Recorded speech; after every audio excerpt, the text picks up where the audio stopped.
Yayambo naroebisa électeur nanga que naza toujours na bango nayebisaki bango que ngai naozala député à vie esengeli tozala biso nyonso nsima mokonzi ya mboka pour que toi accompagner na mandat na yeba na ko réussir et tosengi pe na ba politicien nyonso ya Congo ba yeba na ko tia kimia biso nyonso to travailler pour l'intérêt à la population. Je crois en 2023 population oa ko se retrouver au travers d'action na biso a ozangate ko renouveler biso mandat. Donc nous voulons tout simplement que la procédure soit respectée. Et nous, UDPS, on s'est battu pendant plus de 37 ans pour le respect des textes. Donc nous ne pouvons pas accepter qu'on puisse bypasser les textes, organiser un passage en force pour des intérêts catégoriels d'une famille politique. Et, si on me demandait moi d'opérer le choix, je préfère rester parlementaire. Pour défendre mes électeurs, continuer à garder cette proximité avec la population. C'est ce que j'aime. Je garde la proximité pour recevoir les desiderata de mes électeurs, aussi le porter au niveau de l'Assemblée pour que leurs problèmes soient un tant soit peu résolus.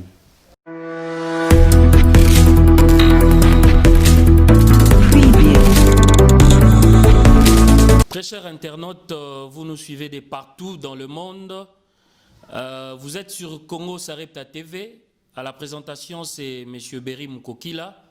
Nous avons cherché à vous retrouver partout où vous êtes, vous, surtout le diaspora. Et nous allons commencer cette émission sans pour autant remercier l'Éternel, notre Dieu, et deux personnes.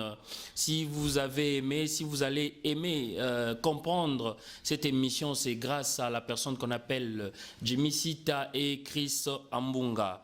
Alors, nous avons fouillé un monsieur qui s'appelle Maître Francis Chibalabala Mukunai, avocat au barreau de Kinshasa Gombe, député provincial, le meilleur élu de Massina, vice-président de l'Assemblée provinciale. C'est parti, il est sur notre plateau, il nous a fait un réel plaisir et c'est pour vous divertir. Vous avez posé tant de questions qu'aujourd'hui, en tant que votre porte-parole, je vais devoir poser à la personne de M. Francis Chibalabala. Bonjour M. Francis Chibalabala. Bonjour monsieur le journaliste. Vous allez bien? Très bien. Ok, c'est parti déjà avec ma première question. C'est le Premier ministre refuse les nominations de magistrats. C'est anticonstitutionnel. Que pensez-vous? Bon, je ne l'ai pas suivi dire que c'est... Parce que j'ai lu son communiqué. Il n'a pas dit que c'est anticonstitutionnel. Mais seulement pour lui, il a estimé que il avait limité justement l'intérim qu'il avait donné au vice-premier ministre, au ministre de l'Intérieur, et le limite ainsi que la portée de cet intérim n'allait pas jusqu'à contresigner les ordonnances du président de la République nommant le magistrat ainsi que les militaires. Déjà, il y a les communiqués en lui-même porte de germes des contradictions, aussi beaucoup trop d'hérésie dans la mesure où l'intérim au sein du gouvernement est de droit. Et de droit pourquoi? Parce que c'est prévu dans l'article, à l'article 90 de notre Constitution, mais aussi à l'article 16 de l'ordonnance portant organisation et fonctionnement du gouvernement, les modalités de collaboration entre les présidents de la République et les gouvernements, ainsi que les membres du gouvernement. Donc, en son article 16, donc cela est prévu, donc c'est vraiment de droit. Donc, le Premier ministre n'a même pas laissé une quelconque lettre. Parce que si aucun texte n'a organisé l'intérim, on pourrait encore accepter qu'il y ait une lettre désignant tel ou tel ministre à assumer son intérim pendant son absence. Donc, les contre-seins du vice-premier ministre a été apposé dans les ordonnances conformément à la Constitution, vous comprenez, et conformément au texte que je viens de citer dans l'ordonnance portant organisation et fonctionnement du gouvernement, etc. Donc, à ce jour, ces ordonnances sont déjà en train d'être exécutées. On a suivi tout récemment, je crois que c'était hier, que le premier président pour la Cour de cassation a même procédé à la remise et reprise au sein de la magistrature, comme au sein de FARDC. Il y a déjà des remises et reprises qui sont effectuées. Donc, les ordonnances sont en train d'être exécutées et elles sont exécutées parce qu'elles ont été prises non seulement par l'autorité qui avait compétence. L'opinion doit retenir que les présidents de la République statuent par voie d'ordonnance.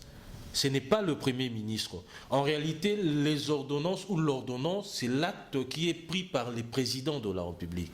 C'est du ressort du seul président de la République. Mais les contre-saints, par rapport à certaines nominations, c'est aussi constitutionnel, mais cela ne donne pas le caractère légal à l'ordonnance prise par les présidents de la République. Les contre-saints, en principe, viennent juste authentifier la signature de l'autorité qui a pris l'acte. Dans les cas sous examen, il s'agit bien entendu de l'ordonnance présidentielle. Et les premiers ministres le gouvernement étant responsable devant le Parlement, c'est aussi une manière pour celui-ci, donc le Premier ministre, d'endosser l'acte, d'emporter la responsabilité. Une fois demain devant le Parlement, il pourra s'expliquer, justifier justement la portée de l'acte et le fond de l'acte. Donc, en rien du tout, les ordonnances ont été prises en violation de la Constitution. Ok. Il paraît le grand marché Zando est vendu par les Libanais. Vrai ou faux? Argumentez. Non, le grand marché n'est pas vendu. C'était en 2005 avant que nous soyons, parce que nous c'est la deuxième législature. À l'époque du gouverneur Kimbunda. Ce dernier avait signé un partenariat avec M. Hassan pour 20 ans. Et il exploite le marché depuis 2005. En principe, le contrat arrive à échéance en 2025. Mais nous avons constaté, nous, cette législature, ainsi que l'exécutif actuel, avons constaté que les termes du contrat qui avait mis aux prises M. Hassan et la ville de Kinshasa ne sont pas respectés par M. Hassan. Déjà, il était prévu la construction de maisons, de magasins pavillonnaires. Ce n'est pas ce que nous avons constaté. Et il était interdit aussi de construire sur les canalisations d'eau. Curieusement, c'est ce que nous avons constaté, ce qui est d'ailleurs à la base de tout ce que nous vivons, des inondations, etc., quand il pleut, etc. Donc, c'est pour dire qu'il y a quand même, le contrat n'est pas respecté au pied de la lettre, et l'exécutif actuel voulait déjà rompre directement. Mais nous, en tant qu'Assemblée, parce que nous ne pouvons pas cautionner la violation d'un contrat qui liait le parti. Il est certes vrai que c'est un accord de volonté, ça lie les partis. Nous qui sommes de l'avis, nous devons honorer notre part du contrat et respecter le contrat tel qu'il a été signé. Mais les contrats prévoient une incise, c'est-à-dire un préavis de 6 mois avant de les résilier. Voilà pourquoi l'Assemblée provinciale avait non seulement diligenté une enquête, et une commission d'enquête qui était descendue sur les lieux pour s'enquérir de la stricte vérité des choses, mais aussi a fait des recommandations à l'exécutif pour que ces derniers puissent observer quand même ces préavis-là qui est prévu dans ces contrats. Mais nous avons aussi proposé une tripartite, Assemblée provinciale, Hôtel des villes, donc l'exécutif provincial et la partie Hassan, pour qu'ensemble nous puissions organiser un atterrissage en douceur. Déjà les tensions, les nerfs, etc. D'ailleurs, je vous rappelle que cette histoire a causé mort d'homme. Nous ne voulons pas que les choses s'empirent encore. Surtout que déjà, perdre une vie humaine, c'est vraiment sacré. La vie humaine est sacrée pour nous. On ne peut pas accepter pour des choses aussi qui concernent les contrats entre individus, entre parties, que cela puisse engendrer ou générer des pertes en vie humaine. Donc voilà pourquoi on a suggéré cela. Je crois dans les jours qui viennent, cette commission tripartite sera mise sur pied pour essayer de voir comment procéder, non seulement examiner de fond en comble les attendus qui sont dans les contrats, mais aussi voir dans la mesure du possible comment résilier, parce que nous estimons que non seulement la ville est perdante par rapport à ces contrats, mais aussi il n'est pas respecté tel qu'il a été signé. Ok, bien. Mais pourquoi ne pas interpeller les gouverneurs de la ville de Kinshasa, M. Gentilini Ngobila, pour vous donner des explications claires et nettes à propos de la gestion du marché? Non, mais nous allons interpeller le gouverneur. Pourquoi? Parce que nous, déjà au niveau de l'Assemblée, nous avons mis sur pied une commission qui était descendue, une commission parlementaire, qui nous a fait le rapport, lequel rapport a été adopté en plénière, et ça a donné lieu justement aux résolutions que nous avons envoyées à l'exécutif provincial. Donc déjà, nous avons toute l'information en tant que première institution de la ville. On n'avait pas besoin d'interpeller, parce que déjà la commission qui était descendue sur les lieux avait entendu et les représentants de l'hôtel des villes, et les représentants, d'ailleurs M. Hassan lui-même avait été entendu. Donc toutes les parties prenantes à ces contrats avaient été entendues. Donc nous avions tous les éléments en notre possession. Nous avons estimé inopportun de convoquer justement le gouverneur pour qu'il soit entendu quant à ces. Donc nous connaissons déjà le dossier, et voilà pourquoi nous avons fait des recommandations à la ville, à l'exécutif provincial bien entendu. Aussi nous avons proposé qu'il y ait une commission tripartite qui va statuer sur le dossier pour un atterrissage en douceur, qu'il n'y ait pas de perdants, qu'il n'y ait pas non plus de gagnants. Ok, pour un atterrissage en douceur. Affaire Ronsard Malonda. Pourquoi presque tout cache et la Mouka refuse qu'il soit à la tête de la CENI? Bon, en principe, au niveau du cash, le débat ne tourne pas autour des individus. Ne tourne pas autour des individus parce que Malonda, en principe, nous, cash, nous n'avons pas de grief contre lui. Mais nous sommes contre la procédure qui a suggéré à sa désignation et à son entérinement au niveau de l'Assemblée nationale. Lorsque vous lisez la loi qui régit la CENI, les membres du bureau doivent tous être investis au même moment. Donc, on ne peut pas accepter qu'on investisse d'abord, ou qu'on entérine d'abord, ou qu'on désigne d'abord les présidents, et d'autres membres vont suivre. Ça serait violer la loi. Au-delà de ça, les confessions religieuses qui auraient voté pour lui, certaines se sont dédiées en disant qu'il n'était pas leur candidat. Déjà, nous estimons qu'il y a fraude. En vertu du principe, la fraude corrompt tout, nous estimons que, étant donné que les prémices sont mauvaises, nous sommes convaincus que les conclusions en seront aussi. Vous savez, les élections, c'est un rendez-vous avec la population, avec les électeurs. C'est pendant cette période que la population décide de son sort, décide de ce que seront les dirigeants futurs. On ne peut pas les organiser sans qu'il y ait de bases saines qui sont jetées, parce qu'on risque à la publication des résultats connaître des contestations. Et ça serait retomber sur les travers du passé. Notre pays, depuis l'indépendance, connaît une situation de crise de légitimité. Les dirigeants qui sont en place n'ont pas toutes été adoubés par la population, acceptés par notre population. Il y a toujours des contestations qui viennent. Et le président Félix avait pris l'engagement de nous donner en 2023 des élections dignes, crédibles, transparentes. Donc les résultats qui seront publiés par les présidents qui seront en place de la CENI doivent refléter la stricte vérité des choses. Donc ça doit être justement les véritables résultats sortis des urnes. Voilà pourquoi il faudrait qu'il n'y ait pas de contestation de part sur ceux qui vont présider à la destinée de la CENI. Parce que déjà, si on fait les passages en force et qu'on accepte Malonda, déjà, nous-mêmes, nous avons préparé les lits de la contestation.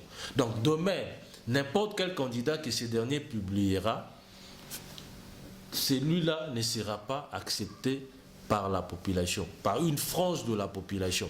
Ce qui n'est pas bon, parce que ça va créer encore des tensions, il y aura des soulèvements, etc. Les pouvoirs, les présidents en place aura du mal à travailler convenablement parce que certains ne vont pas reconnaître son élection, ne lui reconnaîtront pas cette qualité de président de la République, etc.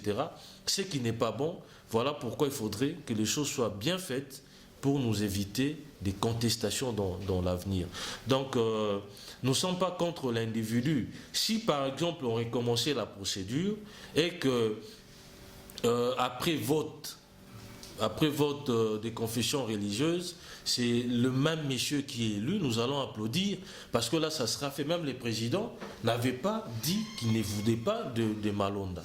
Il avait tout simplement demandé aux confessions religieuses d'aplanir leurs différends, mais aussi de respecter la procédure qui va suggérer à la désignation du président de la CENI. Donc voilà en fait notre souci. Et aussi, vous savez, des choses telles qu'elles ont été faites ont éveillé quand même les soupçons.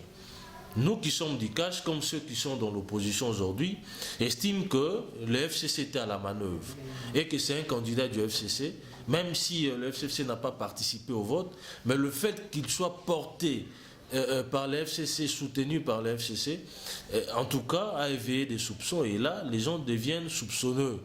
Ils estiment qu'il ne sera pas réellement l'église au milieu du village en tant que président de la CENI. Donc voilà la position du CAS. Donc nous voulons tout simplement que la procédure soit respectée. Et nous, UDPS, on s'est battu pendant plus de 37 ans pour le respect des textes. Donc nous ne pouvons pas accepter qu'on puisse bypasser les textes, organiser un passage en force pour des intérêts catégoriels d'une famille politique. Donc nous sommes en train de travailler pour les Congolais. Il faudrait que les Congolais se retrouvent au travers les actions que nous nous posons et non les intérêts partisans de certains politiques pour s'assurer d'une future majorité parlementaire ou pour s'assurer de se faire proclamer élus alors qu'en réalité certains n'auront pas gagné les élections. Ok, très cher vice-président, il y a une question qui me vient en tête partant de Ronsard Malonda. Il n'est pas descendu du ciel. En ce que je sache, il a été voté. Il y a 3 sortes de votes. Il y a les élections par bulletin de vote, et il y a les élections par main levée, et puis il y a les élections par ovation. Donc lui, il a été voté par bulletin de vote.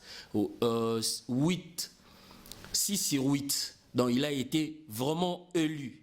Alors, mais pourquoi ne voulait pas de lui? Non, mais c'est ce que j'ai dit tout au long de mon propos, que certaines confessions religieuses qui, selon le rapport, selon les PV, auraient voté pour lui,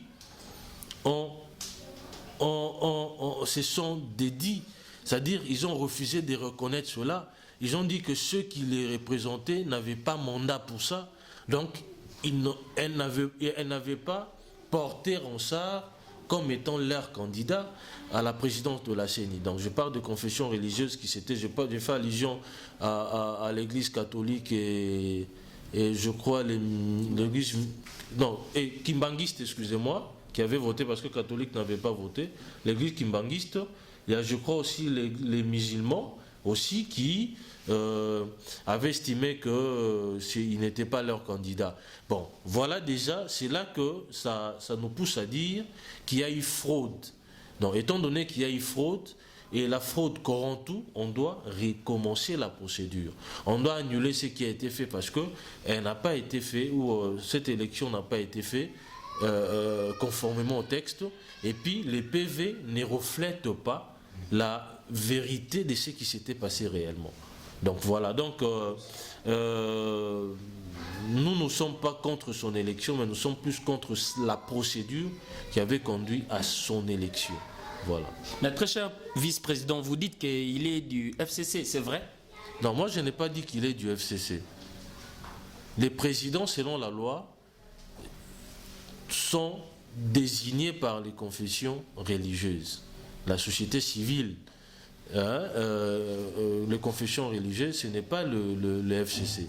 Donc, mais seulement, étant donné que le FCC soutenait aussi sa candidature à demi-mot, c'est là que nous avons estimé qu'il y a anguille sous roche et qu'on ne peut pas accepter d'aller avec un candidat qui a déjà un penchant. Parce que si demain, c'est lui qui servira d'arbitre pour de partager les candidats, etc., si déjà il a un penchant, il a un camp que lui devra manœuvrer au profit, donc à leur profit, excusez-moi, donc déjà, ça serait un mauvais départ, ça va engendrer des conflits, des contestations, des soulèvements, etc. Donc nous voulons tout simplement que les choses soient bien faites pour rassurer les uns les autres et aussi notre population, parce que vous savez, il est certes vrai que le vote c'est un devoir civique, mais le fait pour vous de laisser votre maison aller parfois sous la pluie pour aller voter, ça veut dire vous voulez que les choses changent, soit vous voulez maintenir les statu quo. Mais lorsque vous arrivez dans les urnes, vous votez pour votre candidat et c'est lui qui a recueilli plus de suffrages par rapport aux autres, selon les différents procès-verbaux qui sont affichés, mais au finish, on proclame un autre candidat. Vous voyez, ça vous met dans une rage folle, ce qui n'est pas important parce que nous voulons vraiment des élections apaisées. Nous voulons que les prochains résultats qui sortiront des urnes nous soient réellement publiés pour que, au moins, cette fois-là, qu'on puisse dire que le président Félix a tenu sa parole, pour que cette fois-là, qu'on puisse dire nous avons eu quand même droit aux bonnes élections qui ont porté tel ou tel autre candidat à la magistrature suprême et différents candidats, différentes personnes au niveau de députation provinciale et nationale, etc. Ok, par rapport à la marche pacifique, soi-disant telle que la Constitution nous l'a dit, pourquoi il y a eu des casses dans différents partis politiques? Qu'est-ce que vous avez à reprocher, cher vice-président? Bon, nous reprochons les actes de vandalisme. Vous savez, les pillages des 91 nous a mis dans cette situation. Casser les biens des individus, les biens privés, moi en tant que leader, je désapprouve cela. Il y a la marche, c'est une expression démocratique. C'est prévu dans notre constitution. Les gens sont libres d'exprimer leur désapprobation par rapport à la politique de ceux qui nous gèrent, par rapport à une décision qui est prise, par exemple. Mais cela ne peut pas conduire aux casses. Cela ne peut pas conduire à la prise à partie, des agressions physiques. Pour ça, en tout cas, moi, je m'inscris en faux, je me positionne contre. Mais vous savez, dans la masse, il y a toujours des brebis galeuses qui peuvent sortir justement de votre vision et commettre de tels actes. Mais je crois que ce sont des choses qu'on doit condamner pour que dans l'avenir, lorsqu'il y aura d'autres manifestations, que l'on ne puisse pas enregistrer de casse. Voilà, donc aussi il faut éviter des provocations, parce que vous savez, lorsque les CAS avaient organisé sa marche, on a vu dans certains coins des rues, certains militants du PPRD, etc., en train de provoquer, ce qui n'est pas bon. Donc lorsque vous avez reçu l'autorisation de manifester, de marcher, faites votre marche, laissez ceux qui ont bénéficié de cette autorisation de manifester pacifiquement et non aller là-bas pour commencer à les provoquer, etc. Quand vous allez vous rentrer dedans, il y aura mort d'homme et la police viendra s'interposer.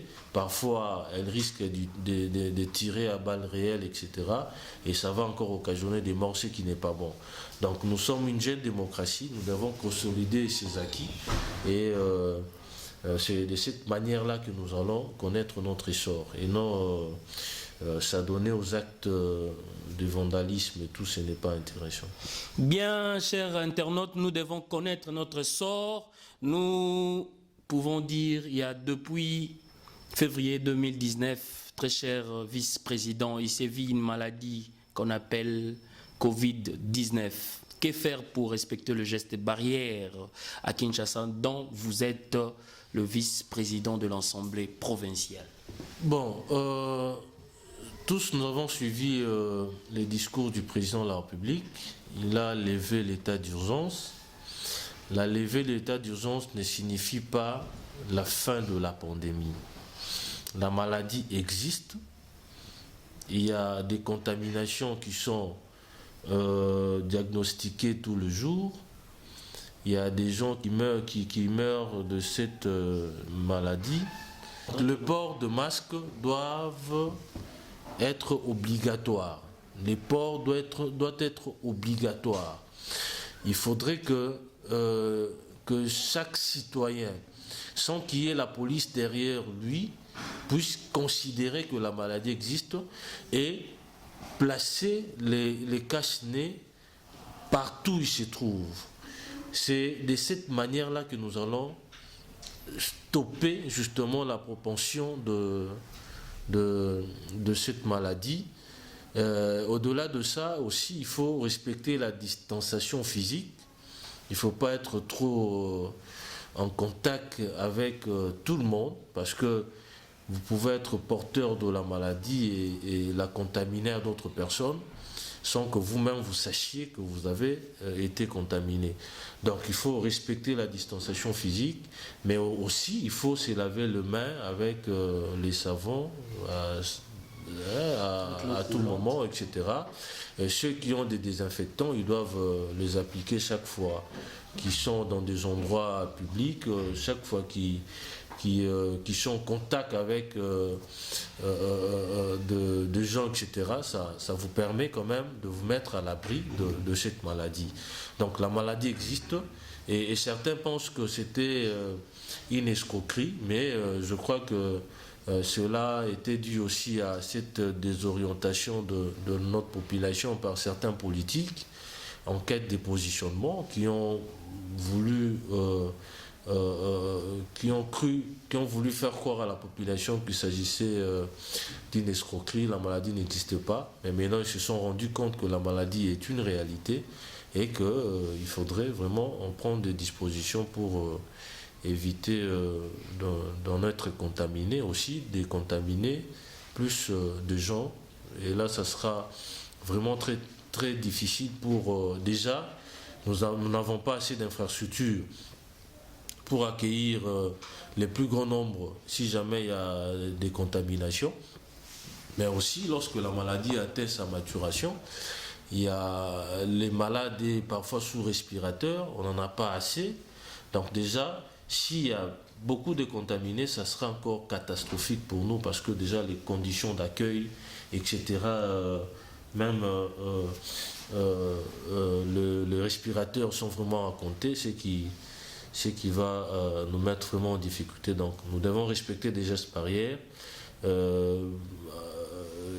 faire respecter les recommandations qui sont contenues dans l'adresse du président à la nation, et je crois que ce sera l'unique solution.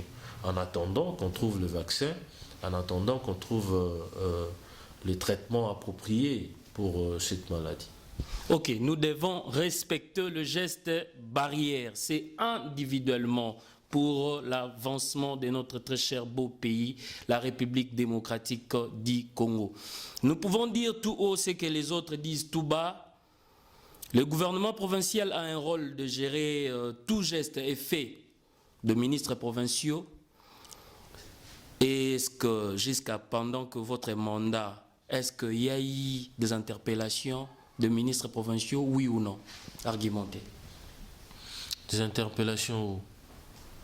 Chez vous, vous en tant que... Oui, à l'Assemblée provinciale. Ah, ok. Bon, nous en tant qu'Assemblée, nous avons le rôle de contrôler l'exécutif et les services publics provinciaux de la ville de Kinshasa, parce que nous sommes Assemblée provinciale. Et il vous souviendra que nous avons déjà eu à interpeller un ministre de Finances en fonction, bien qu'il appartenait à l'exécutif sortant, l'exécutif dirigé par le gouverneur Kimbuta. Il a été interpellé et nous avons décidé de le traduire en justice et il est aujourd'hui condamné, en train de purger sa peine.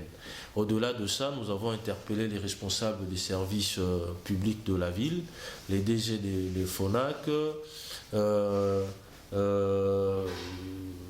DG de la DGRK aussi d'ailleurs.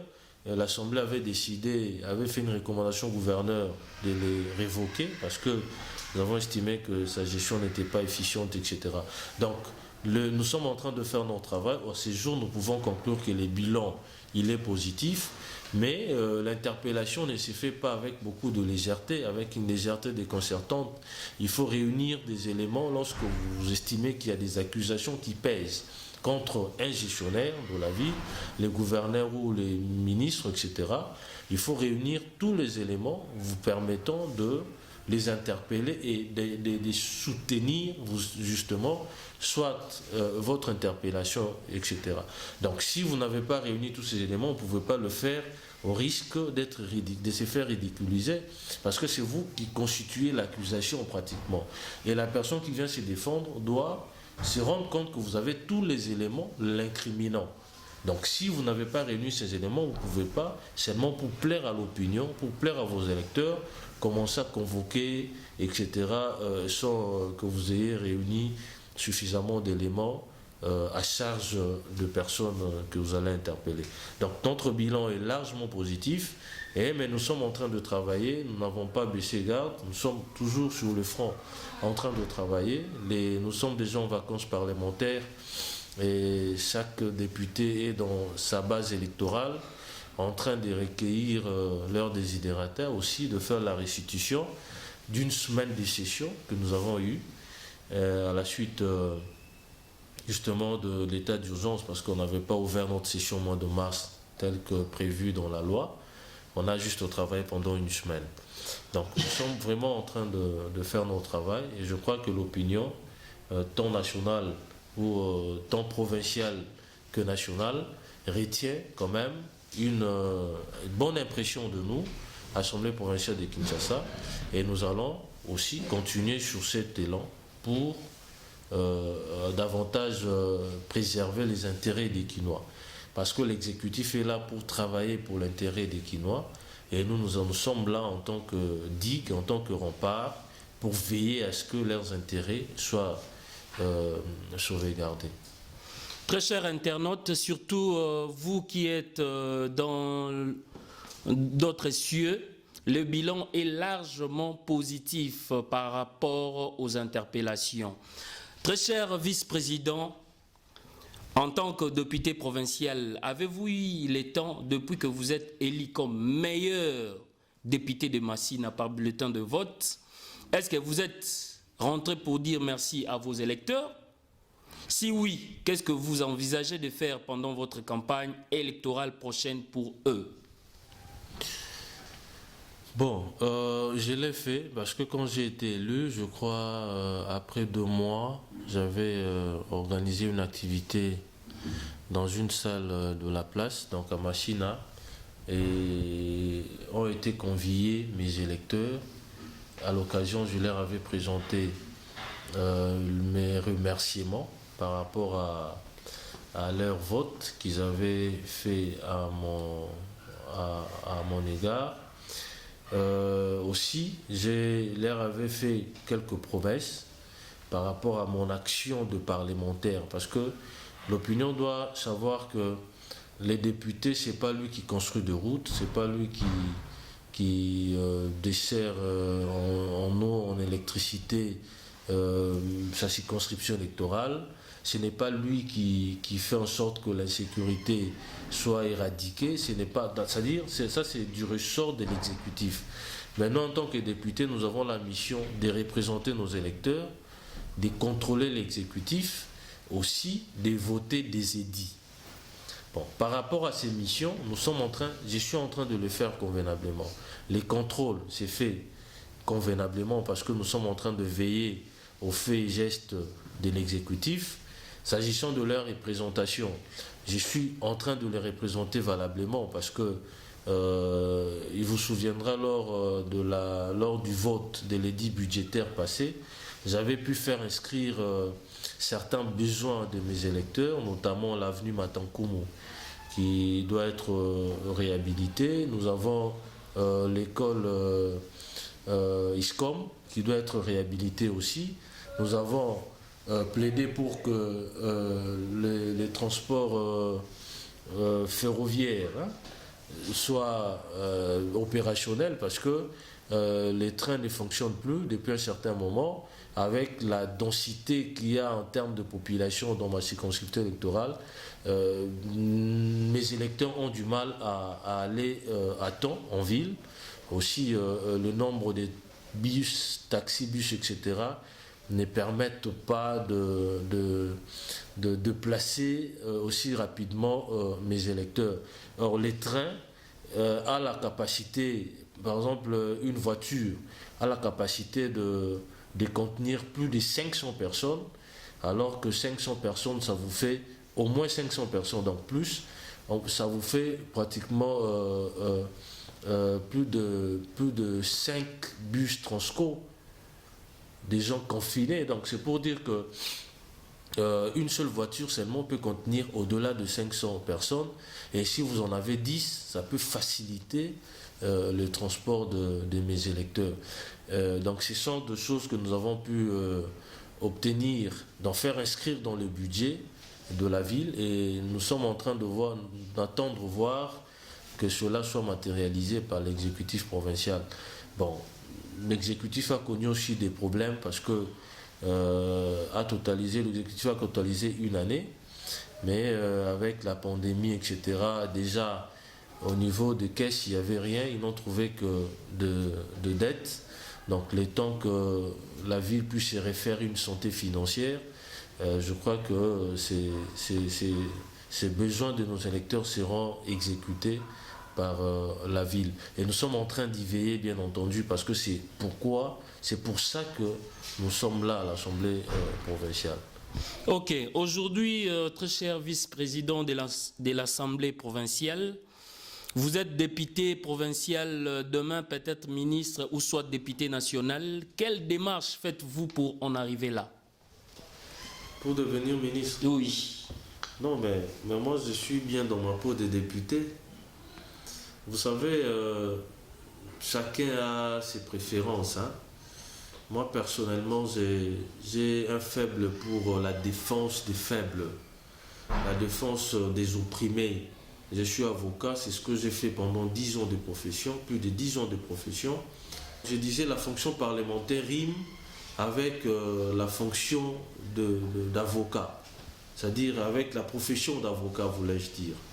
Donc nous sommes là pour être le porte-voix de nos électeurs, le porte-voix de la population, les défenseurs des opprimés, des gens qui n'ont pas de voix à faire entendre. Donc voilà, je suis bien dans cette peau-là, plutôt que dans celle de ministre. Mais si le président de la République estime que, compte tenu de mes capacités, compte tenu de ma valeur ajoutée, je peux apporter une contribution au sein du gouvernement, je ne déclinerai pas l'offre, j'accepterai d'être ministre. Mais si on me demande moi d'opérer le choix, je préfère rester parlementaire pour défendre mes électeurs, continuer à garder cette proximité avec la population. C'est ce que j'aime. Je garde la proximité pour recevoir les desiderata de mes électeurs, aussi le porter au niveau de l'Assemblée pour que leurs problèmes soient un tant soit peu résolus. Ok, en tant qu'économiste de formation, nous pouvons signaler l'inflation, une hausse généralisée des prix sur le marché. Pouvez-vous commenter la dépréciation de la monnaie? Bon, c'est normal qu'il y ait flambé des prix des vivres et non-vivres, de certains autres produits. C'est dû au fait que déjà la pandémie a fait que les frontières sont fermées et la situation économique est globale. C'est dans tous les pays du monde que c'est là que la maladie a répercuté justement cette situation économique. Mais aussi, il faut savoir une chose, nous ne produisons pas, nous importons tout. Ce qui est à vertu du principe de la loi de l'offre et de la demande, je crois, ce qui fait que plus il y a des demandes, plus les prix prennent l'ascenseur. Donc ça se justifie quand même. Hein. Il faudrait dorénavant que nous puissions nous inspirer de cette situation pour voir comment faire en sorte que nous puissions consommer local, nous puissions consommer congolais, au lieu tout le temps d'importer, que nous puissions consommer local et peut-être exporter aussi. Cela fera que notre devise aura une certaine valeur, mais aussi il y aura stabilité du point de vue de la monnaie et tout. Donc c'est une situation qui est vraiment généralisée. Ce n'est pas seulement au Congo, contrairement à ce que certains pensent, qu'il n'y a qu'au Congo, il y a la situation et laisse à désirer. La situation économique, non, c'est dans tous les pays du monde. Et d'ailleurs, quand vous suivez en Afrique, par exemple, je parle de l'Angola, il y a même le taux, c'est-à-dire les 100 dollars américains s'échangeaient à 40 000, mais aujourd'hui c'est pratiquement le double. Donc c'est la même situation que nous connaissons ici, mais avec la réouverture des frontières, je crois il y aura une certaine stabilité et je crois aussi que le fait qu'on ait aussi touché à la réserve au niveau de la Banque centrale, pendant cette période, ça a quand même aussi bougé les lignes, mais cette situation sera réglée après la pandémie. Donc j'en suis convaincu. Ok. Très cher vice-président de l'Assemblée provinciale, nous ne pouvons pas s'en passer. Pourquoi le programme 100 jours du chef de l'État n'a pas été exécuté ou respecté à 80%? Non, le programme 100 jours est en train d'être exécuté, mais seulement nous avons connu un problème parce que les temps qui étaient impartis n'ont pas été respectés et les problèmes étaient temporels, c'est-à-dire il y avait aussi un problème de moyens qui se posait. Donc il y avait l'argent qui était décaissé, mais l'argent avait pris d'autres directions. Voilà pourquoi ça a constitué un frein à l'avancement des travaux. Mais depuis un certain moment, tous nous constatons que les travaux évoluent à une vitesse de croisière. Et je crois, bientôt là, on va exécuter à 100% les 100 jours du président de la République. Et ça sera pour le bonheur de la population. Donc il y a toujours des contraintes qui ne manquent pas. Lorsque vous établissez un projet, vous établissez un programme, il y a toujours des contraintes, des pesanteurs qui retardent un peu l'exécution, mais je crois qu'on a déjà eu à surmonter cela et les travaux évoluent à fond la caisse, comme on dit, et je crois que dans les jours qui viennent, déjà les ouvrages qui sont en train d'être terminés seront rendus à la population pour leurs usages. Les 100 jours du programme du président de la République, je cite son Excellence Félix Antoine Tshisekedi, c'est pour le bonheur de la population, a dit très cher vice-président Francis Tshibala Bala. Ok, votre point de vue par rapport aux tractations qui se passent entre FCC et CASH, si on peut dire la coalition. Non, mais le président l'a dit tout récemment, lors de son voyage au Congo-Brazzaville, il a dit que la coalition va continuer. Son souhait que nous puissions ensemble terminer les mandats, c'est-à-dire terminer dans la coalition le mandat.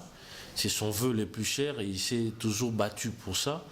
Voilà pourquoi il s'est toujours positionné au-dessus de la mêlée, nonobstant le fait que lui-même fait parfois l'objet des attaques de ses partenaires, etc.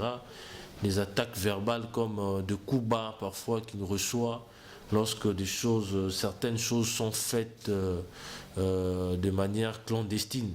Vous comprenez? Et donc il ne sort pas de ses gants, il garde son sang-froid. Pour lui, l'intérêt est de travailler pour la population. C'est ça l'objectif pour son mandat ici. C'est vraiment de travailler pour la population. Il n'a pas besoin de ces guéguerres qui, au lieu de faire avancer les choses, vont le faire reculer de plusieurs crans. Ce qui n'est pas intéressant. Donc nous sommes dans la coalition, nous demeurons dans la coalition. Des problèmes ne manqueront pas, ça c'est une évidence. Comme dans toute famille politique, de problèmes ne manquent pas, mais c'est en adulte qu'on doit trouver des solutions pour éviter que cela perdure. En perdurant, c'est la population qui va en faire le frais. Donc nous invitons notamment nos partenaires du FCC, parce que vous êtes sans ignorer qu'ils ont en électron libre plusieurs fois pris des initiatives contre la position du cash, ce qui n'est pas bon dans une coalition, même avant de proposer d'avoir une initiative parlementaire, par exemple une proposition de loi. Il faut que cela soit discuté au sein de la coalition, mais il y a des choses qui sont faites sans tenir compte du cash, ce qui n'est pas bon, et c'est ce qui est généralement à la base de problèmes que nous observons. Je crois qu'il suffit que chacun prenne conscience que les Congolais ont besoin que leurs problèmes trouvent solution. Ils n'ont pas besoin des escalades verbales auxquelles nous assistons. Ils n'ont pas besoin que nous puissions nous rentrer dedans. Ils n'ont pas besoin qu'il y ait des morts, etc. Donc les Congolais ont besoin que ces conditions ou leurs conditions sociales soient améliorées. Ils ont besoin que la guerre soit endiguée ou se termine à l'Est. Ils ont besoin d'évacuer librement leurs occupations. Ils ont besoin de la sécurité, vous comprenez? Ils ont besoin de l'eau, de l'électricité. Donc ils ont besoin que leurs conditions sociales s'améliorent. Ils n'ont pas besoin de tous ces spectacles désolants auxquels ils assistent actuellement. Donc prenons conscience de ces desiderata de notre population pour travailler rien que pour leurs intérêts. Ok. Très cher vice-président, par rapport à votre famille politique, quelles relations entretenez-vous avec vos camarades tels que M. Augustin Kabouya, M. Jean-Marc Kaboun, M. Peter Kazadi et M. Paul Chilumbu, soit disant qu'il y a des conflits particuliers dedans? Bon, comme je l'ai dit tantôt ici, moi personnellement, j'ai de très bonnes relations envers la hiérarchie du parti d'abord. Vous savez, nous sommes un parti politique structuré qui a des statuts et règlements intérieurs et qui a des organes dirigeants, vous comprenez. Et nous, en tant que membres du parti, nous nous devons d'avoir de la considération, du respect envers la hiérarchie du parti. Donc, de ce point de vue-là, je suis vraiment sans reproche, je me conforme à cela. J'ai beaucoup du respect et de l'estime pour les présidents AI du parti, les secrétaires généraux ainsi que l'exécutif du parti. Mais s'agissant de relations particulières avec certains cadres du parti, en tout cas j'ai de très bonnes relations avec et tous, donc j'ai vraiment de très bonnes relations. Il n'y a jamais eu de problème entre nous et je crois que c'est ce qui est important. Nous sommes un parti politique qui est aujourd'hui au pouvoir. Nous avons besoin de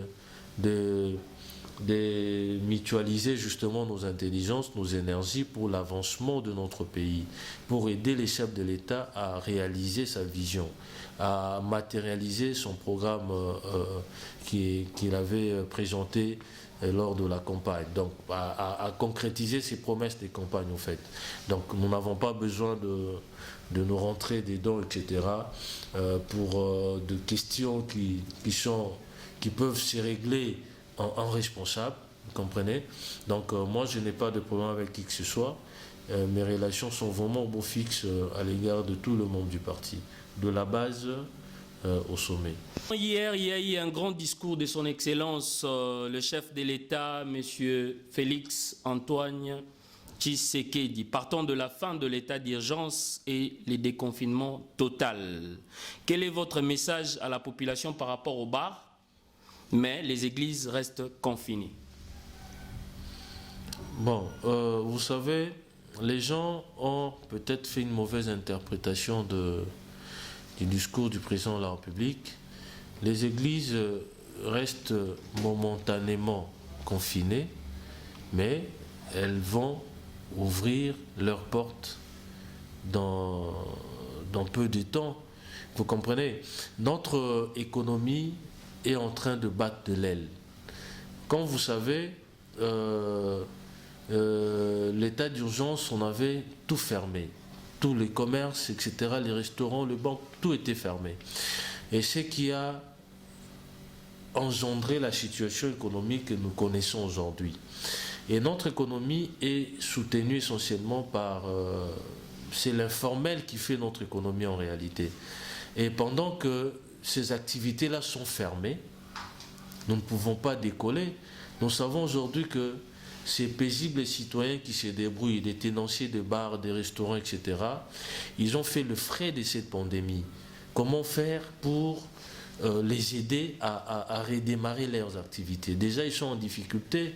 Vous comprenez, c'est comme ça que pour sauver notre économie, le président a d'abord ordonné la rouverture de ces activités commerciales. Il ne faut pas voir bar comme lieu de jouissance, mais il faut plus voir cela dans un aspect plus économique, que ces activités doivent redémarrer pour que ces familles-là qui dépendent, qui vivent aux recettes que ces bars génèrent, puissent aussi vivre. Parce que pendant tous ces temps ici, nous ne savons pas comment ils sont en train de vivre.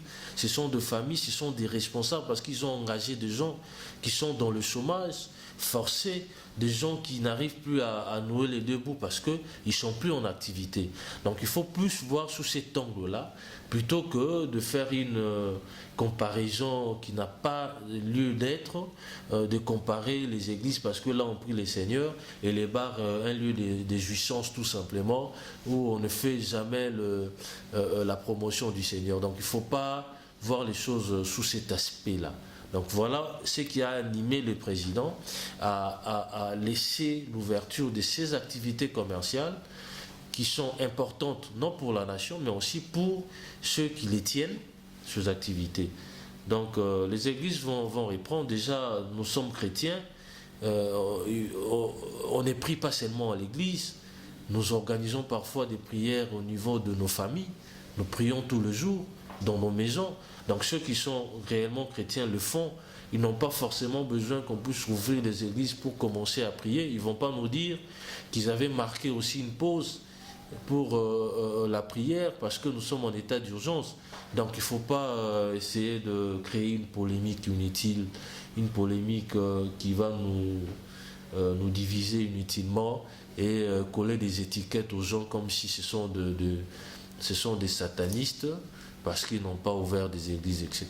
Donc voilà ma réponse à votre question. Très chers internautes, vous êtes sur Congo Sarepta TV.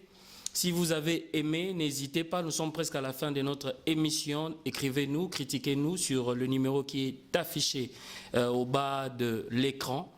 Appelez-nous. Toyamba Kibongo, c'est une émission bilingue. Toyamba Kibongo, vice-président et à Assemblée provinciale de Kinshasa.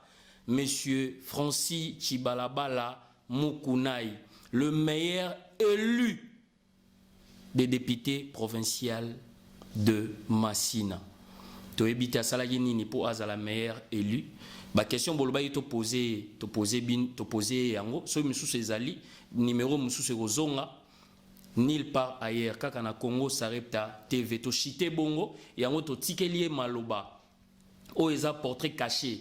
Il y a depuis il y a vice-président pendant 5 minutes aloba bongo message phare fort oyo azanango et pas il y a population naie oyo ba ponaki ye azala molobeli na bango na assemblée provinciale na biso ya Kinshasa boyo kaye azolobela bino partout dans le monde. Vous nous suivez en Amérique, en Asie, en Europe, en Océanie et pourquoi pas en Afrique. Molobeli na bino yeyo moko ya ba jeune leader ya Masina, l'honorable, je cite, Francis Chibalabala Mukunai, le meilleur élu, j'insiste, provincial na commune ya Masina. Alors yeyo zubongo micro po ape sabino message fort et phare oyo bino banaki nyonso bozali ko luka pe kozela. Ya yambo na roebisa ba électeur nanga que naza toujours na bango na ebisaki bango que ngai na ozala député à vie parce que na ebi que bazo continuer ko pesa nga confiance ko soutenir ngai pe na ozala toujours na bango na otika bango te ba lever état d'urgence bientôt là tozo redémarrer ba activité na biso bientôt là nazo banda ba descente na nga na circonscription électorale na ngai pour na nazwa o eza ba bosenga na bango na eba ko tia yango na kati ya buku pour que la session à septembre na eba na ko présenter yango na assemblée de sorte que ba trouver les bango solution. To ebi que na Masina toza na ba problème ya ba mai za na ba esika misusu ba mai di mangate toza na problème ya insécurité yango na bengi na général na commissaire provincial à la police aeba na ko sécuriser population ya Masina kuluna et komi lokola eloko mususu ba électeur na nga bazali sou na kimia te biso ba député komito kitara to sangisara ba kuluna to conscientiser bango alors que c'est la police à la présente. Vraiment nazo interpellé aeba na ko mema solution na likambo etali ba kuluna nazo féliciter pe ba électeur na nga ya mapela pour na sens ya responsabilité baza nango mapela ba telemela ki ba kuluna et lelo kuluna ezate na mapela nazo féliciter ba anti kuluna na musalo ba kosala ngai pe na za toujours sima na bango pona ko accompagner bango na sengi pe na ba quartier nyonso ya Masina ba na ko emboîter le pas na quartier Pelende na quartier mapela pour que ba kuluna ba na ko disparaître ba kuluna pe na zo ebisa bango ke bazali bandeko na biso bazali bana na biso ba tika ko tia ba parents na ba situation ya pasi batika ko nyokola population na bango ba zwa conscience que esengeli baza pe important pour na développement ya société na biso ba ebelo ko nini ya malonga ba kosala pour na épanouissement na bango pe ya commune ya Masina et na sengi pe na ba maman ba papa oyo to kanaki ko organiser ba activité notamment clôture à mois de la femme ba activité belé to sili ko sala te kasi to ebi ndenge nini to ko récupérer yango na mikolo ezoya donc ba continuer ko soutenir biso ba continuer ko soutenir mokonzi mboka et surtout biso Masina mokonzi mboka saela biso banzela mibale na programme à 100 jours ba tia biso na kati et sengeli to za la biso nyonso sima mokonzi mboka pour que toi accompagner na mandat na yeba na ko réussir et to sengi pe na ba politiciens nyonso ya Congo ba yeba na ko tia kimia biso nyonso to travailler pour l'intérêt à la population. Je crois en 2023 population va se retrouver au travers d'action na biso a ozangate ko renouveler biso mandat parce que toye ba ko sala o ezala ki posa na ye. Donc merci mingi na journaliste na équipe nae pour na invitation na honneur au Bosalinga ya ko intervenir na émission na bino et na ebi que ba téléspectateurs ba kolanda ba royeba pena ko encourager bino pour na musala malambo ko sala boende sengeli pona ko informer population na biso sur makambo ekoleka na mboka makambo ezoleka na ville ya Kinshasa pe na Masina o ezali commune ebimisanga député. Merci beaucoup. C'est à nous de vous remercier, très cher vice-président de l'Assemblée provinciale, monsieur Francis Chibalabala Mukunai, un jeune député élu, le meilleur élu député provincial de la commune de Massina. C'est un exemple à suivre et continuez, chers internautes, à soutenir la personne de M. Francis Tchibalabala partout dans le monde où vous êtes. Diaspora Bosengaki, Yeyo, à lobby, Boyo Kiye, vous comprendre que c'est une tête bien faite. Donc, vous soutenir Yé pour Batouya Boye Nembo Kazan Ango Posa pour lobby Nabiso. Tozala. Ndenge tozo senga peuple azo senga kaka kolia komela kolata basoin na kelasi ya malonga. Donc nous sommes déjà presque arrivés à la fin de l'émission pour désannoncer quant à moi de vous dire déjà bonjour, bonsoir partout dans le monde où vous êtes.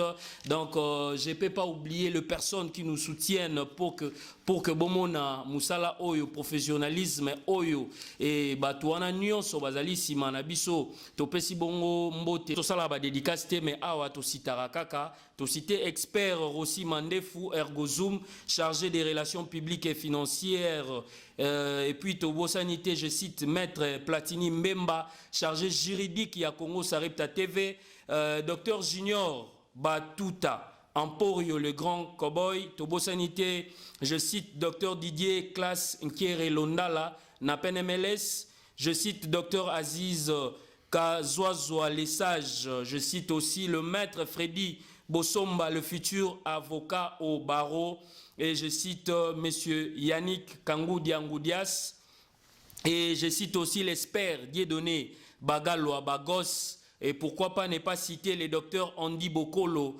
Betamax. Je cite encore Maître Chico Kwama. Je cite Tony Kabasele, le Parsec. Et je cite Maître Guigui Moulenda. Je cite Héritier Liaou. Je cite Maman Angèle Fwamba, Maman Paradis. Je cite Monsieur Jackson Punga, les conseillers. Kotisanga Nandakou ya président. Je cite le juge Amédée Mbari Lakaloume, l'incontestable, mon juge. Je cite l'architecte du cœur, Géry Tansia, et Siméon Moussi Ndondo. Alors, Tobo Sanité, Tosiko Cité, Bayabiso, O Basali, que Lelo Tokutanana, honorable Francis Tchibalabala, honorable Patrick Mouyaya. Merci beaucoup, honorable Henriette Ouamou, honorable José Moufoula, Moutoto Agoma, Batoto Agoma, Moukali calme, José Moufoula, Ekopali, match eza bien. Adam Songaba ou na USA Mobimana yo kilobi, ba voice nabino, que vous sali staff déjà à Congo Sarepta TV, bolobi bobeng sangai, déconfinement total pe yango salami. Botindara rabie, botinda invitation, tokoya pour bo sepela na musala oyo. Api Nzaou, Ndunda Galomba, Ebende, HN, puissance. Tobo Sanité, Seigneur Mukunaï, mon ami personnel et privé, Obed Mukunaï, Isaac Mouanasuka, Jimmy Sita le cosmopolite, Chris Ambunga le génie, Francine Lissongo, et puis Bienfedi Christos, le prince. Chers internautes, si vous avez aimé, donc nous sommes habillés par la boutique d'habillement Sarepta. Donc pour nous vraiment n'est lati boye, n'est honorable à lati, nulle part ailleurs que dans la boutique Sarepta. À nous revoir au prochain numéro. Bye bye.